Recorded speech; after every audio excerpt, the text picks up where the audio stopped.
Hello friends, this is Kanak Chaudhary. Today we are going to learn one word substitutions. So first हमारा one word है a short statement of a general truth. A short statement of a general truth. यानी कि छोटा सा कोई statement हो जो कि किसी सच्चाई को बताता है, यानी कि किसी सच्चाई के बारे में बताने वाला वह छोटा सा शब्द क्या कहलाता है? मैक्सिम, जिसको हिंदी में कहा जाता है कहावत। यानी कि ए short statement of a general truth, यानी कि छोटा सा है लेकिन बता सच्चाई रहा है, तो उस शब्द को हम क्या कहेंगे? मैक्सिम, यानी कि ज़्यादा बताने वाला, जो कि एक वर्ड का शब्द है हमारा कहावत, यानी कि maxim. A short statement of a general truth. Next है हमारा one who acts only for money, यानी कि कोई ऐसा पर्सन, यानी कि कोई ऐसा व्यक्ति जो केवल और केवल पैसों के लिए काम करता है। पैसों के लिए वो कुछ भी कर सकता है, XYZ कुछ भी। तो वह व्यक्ति क्या कहलाता है? मर्सिनरी। क्या कहलाता है? मर्सिनरी, यानी कि भाड़े का। पैसे दे दिए उसको, उससे कुछ भी करवा लो। नेक्स्ट है हमारा कंप्लीट चेंज इन अपीयरेंस, यानी कि अपने आप को पूरी तरह से बदल लेना। बाहर से अपने आप को यानी कि कंप्लीटली पूरी तरह से अपने आप को बदल लेना। अपीयरेंस मतलब बाहरी दिखावट जो होती है उसको एकदम चेंज कर लेना। क्या कहलाता है? मेटामॉर्फोसिस। मेटामॉर्फोसिस यानी कि रूपांतरण। वन हु हेट्स मेल्स, यानी कि एक ऐसा व्यक्ति जो पुरुषों से नफरत करता है। हेट्स मतलब नफरत करना, और किससे करता है? मेल से, यानी कि पुरुषों से। तो उसे क्या कहा जाता है? मिसअंडरस्टैंड। क्या कहा जाता है? मिसअंडरस्टैंड। ये जहाँ ये मिस वर्ड जो हमारा ये लग जाता है, ये फ्रेंड्स हमारा ये निगेटिव वर्ड होता है। मिसअंडरस्टैंड, यानी एंड्रेस्ट मतलब जो पुरुष लोग जो होते हैं उन लोगों से नफरत करने वाला। क्या कहलाता है? Misunderstand. A hater of mankind, यानी a hater of mankind. Mankind मतलब पूरी मानव जाति। जहाँ मानव जाति में कोई भी आ जाए, चाहे लेडी आ जाए, चाहे जेंट्स आ जाए, कोई भी आ जाए, तो यानी कि पूरी मानव जाति से ही नफरत करने वाला क्या कहलाता है? मिसएंथ्रोपी। क्या कहलाता है? मिसएंथ्रोपी, यानी कि मानव द्वेषी। हेटर ऑफ मैरिज, यानी कि जो शादी से नफरत करता है। हेटर ऑफ मैरिज यानी कि जो शादी से नफरत करता है, उसे क्या कहा जाता है? मीसोगैमिस्ट। मीसो यानी कि नफरत करने वाला, गैम मतलब शादी, यानी कि शादी के बाद यही तो होता है गेम खेलना, यानी कि शादी कर ली झूठ बोल के तो गेम ही तो खेला गया, यानी कि शादी से नफरत करने वाला, मीसोगैमिस्ट। और हेटर ऑफ वुमेनकाइंड। हेटर ऑफ वुमेनकाइंड यानी कि जो लेडी होती हैं उनसे नफरत करने वाला, औरतों से नफरत करने वाला, क्या कहलाएगा? मीसोगाइनिस्ट। मीसोगाइनिस्ट, गायने माने जो मीन्स होती है वो लेडी होती है, औरत कही जाती है। गायने मीन्स क्या होती है? औरत, यानी कि लेडी। तो उनसे नफरत करने वाला, औरतों से नफरत करने वाला, मीसोगाइनिस्ट। नेक्स्ट है हमारा hater of learning. Hater of learning, जो पढ़ाई से नफरत करता है, याद करने से नफरत करता है, वो कहलाता है मीसोलॉजिस्ट। यानी कि मीसो नफरत करना, और लॉजिस्ट मतलब जो हमारी स्टडी होती है, स्टडी से नफरत करने वाला कहलाएगा मीसोलॉजिस्ट। नेक्स्ट है हमारा हेटर ऑफ न्यू थिंग्स, यानी कि जो नई नई चीजें होती हैं उन चीजों से ही नफरत करने लगता है, नई नई चीजों से नफरत करने वाला, तो मीसो ऑनेस्ट। मीसो ऑनेस्ट।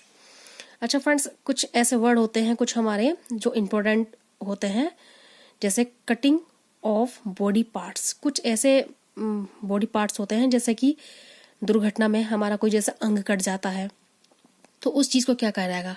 आकस्मिक, जैसे हमारा एक्सीडेंट यदि हो गया, तो कोई भी हमारा यदि अंग विच्छेद हो जाता है, यानी कि कट जाता है, अलग हो जाता है, तो उसको हम क्या कहते हैं? म्यूटिलेशन। डायरेक्ट जैसे हम ये ना कह करके कि दुर्घटना में अंग कट गया इसका, ऐसे ना बोल के हम सीधे कह सकते हैं म्यूटिलेशन हो गया। म्यूटिलेशन मतलब दुर्घटना में ही अंग कट गया। और जैसे एक्सीडेंट होने के बाद जैसे सेप्टिक वगैरह यदि हो जाती है, डॉक्टर्स वगैरह बोलते हैं भाई इनका पैर या जो है हाथ हमें कट करना पड़ेगा, तो वो बंदा यदि एग्री होता है, अपनी मर्जी से यदि अंग कटवाता है, तो उसको बोलते हैं एम्प्यूटेट, क्या बोलते हैं, एम्प्यूटेट, यानी एक्सीडेंट में यदि कोई अंग कट गया तो म्यूटिलेशन, और अपनी मर्जी से यदि वो अंग कटवा रहा है तो amputate. A person of no importance, यानी कि एक ऐसा व्यक्ति जिसका कोई महत्व ही नहीं है, कोई अस्तित्व ही नहीं है, तो उसको बोला जाएगा नॉन एंटिटी। क्या बोला जाएगा, नॉन एंटिटी, यानी कि नॉन यानी नहीं, एंटिटी कोई अस्तित्व ही नहीं है इसका, तो नॉन एंटिटी कोई महत्वता ही नहीं है इस बंदे की। तो पर्सन ऑफ नो इम्पोर्टेंस, ऐसा व्यक्ति जिसके कोई महत्व ही नहीं है, तो nonentity. A person or thing which has no equal, यानी कि कोई पर्सन हो या कोई थिंग हो जो कि बराबर नहीं होती है, तो उसको क्या बोला जाता है, नॉन पैरेल। क्या बोला जाएगा, नॉन पैरेल, यानी कि अद्वितीय, बिल्कुल अलग हटके, तो nonpareil. Having an evil reputation, having an evil reputation, यानी कि बिल्कुल कुख्यात व्यक्ति जो बुराइयों से भरपूर होता है। हैविंग एन एविल रेपुटेशन, जिसकी उपस्थिति जो होता भी है तो उसके अंदर केवल बुराइयां ही बुराइयां होती हैं और बहुत ही ज्यादा बुराइयों के लिए ही जाना जाता है, तो उसको बोला जाता है नोटोरियस। जैसे कोई व्यक्ति है, सामने कहते हैं ये नोटोरियस पर्सन है, यानी कुख्यात, यानी कि एविल रेपुटेशन, यानी कि नोटोरियस। द स्टडी और कलेक्शन ऑफ कॉइन्स, पेपर्स और करेंसी एंड मेडल्स, यानी कि जो कलेक्शन हमारी सिक्के होते हैं, पेपर्स होते हैं, या करेंसी या नोट वगैरह जैसे होते हैं, तो उसके यदि हम अध्ययन करते हैं तो उस अध्ययन को हम क्या कहेंगे, न्यूमिस्मैटिक्स। न्यूमिस्मैटिक्स यानी कि मुद्रा शास्त्र का अध्ययन।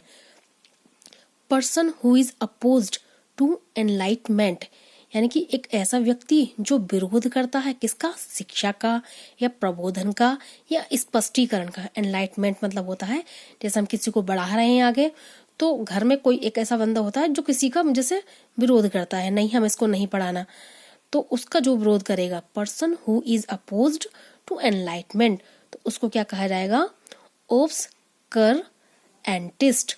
ऑब्सकरेंटिस्ट यानी कि हमारी प्रगति में बाधा पहुंचा रहा है। कह रहा ऑब्सकरेंटिस्ट यानी कि ऑब्सकरेंटिस्ट। और फ्यूनरल राइट्स, जो अंत्येष्टि का जिसके पास अधिकार हो, फ्यूनरल राइट्स, उसको कहा जाएगा ऑब्सेक्वीज। क्या कहा जाएगा, ऑब्सेक्वीज। फ्यूनरल राइट्स ऑब्सेक्वीज यानी कि समाधि। A government by a small group of powerful person. A government by a small group of powerful person, यानी कि किसी गवर्नमेंट के पास में छोटा सा कि यदि एक ग्रुप है, एक समूह है, किनका, जिनके पास शक्ति है, शक्तिशाली यदि व्यक्ति हैं, उन लोगों का यदि कोई ग्रुप है, किसके पास, गवर्नमेंट के पास, तो उसे क्या बोला जाएगा, ओलिगैर्की। क्या बोला जाएगा, ओलिगैर्की यानी कि कुलीन तंत्र। To turn out of society, जिसको समाज से बाहर निकाल दिया गया हो। टू टर्न यानी कि बाहर निकाल देना, आउट ऑफ सोसाइटी कहाँ से, समाज से। To turn out of society, तो क्या बोला जाएगा उसको, ऑस्ट्रासाइज यानी कि समाज से बाहर निकालना। Elaborate public spectacled.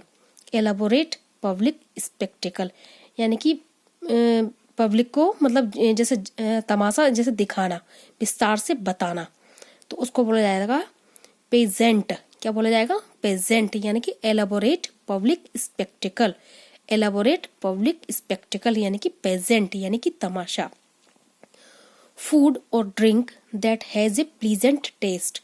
फूड और drink that has a pleasant taste यानी कि किसी खाने का और किसी ड्रिंक का यदि स्वाद जो है वो ज्यादा ही अच्छा है, जिसको आनंद देता है, तो उसको बोला जाएगा पैलेटेबल। यानी कि जिसको अगर कोई चीज अच्छी होती है तो अपनी प्लेट ही पूरी भर लेता है, टेबल भर लेता है, तो पैलेटेबल। फूड और drink that has a pleasant taste यानी कि पैलेटेबल। सो फ्रेंड्स, आज हमने ये वन वर्ड सब्स्टिट्यूशन को पढ़ा है। सो फ्रेंड्स, आप इसको याद कीजिएगा जो कि एग्जाम ओरिएंटेड है। सो प्लीज़ आपको फ्रेंड्स यदि वीडियो पसंद आती है तो वीडियो को लाइक करें, मेरे चैनल को सब्सक्राइब करें, एंड थैंक यू फ्रेंड्स।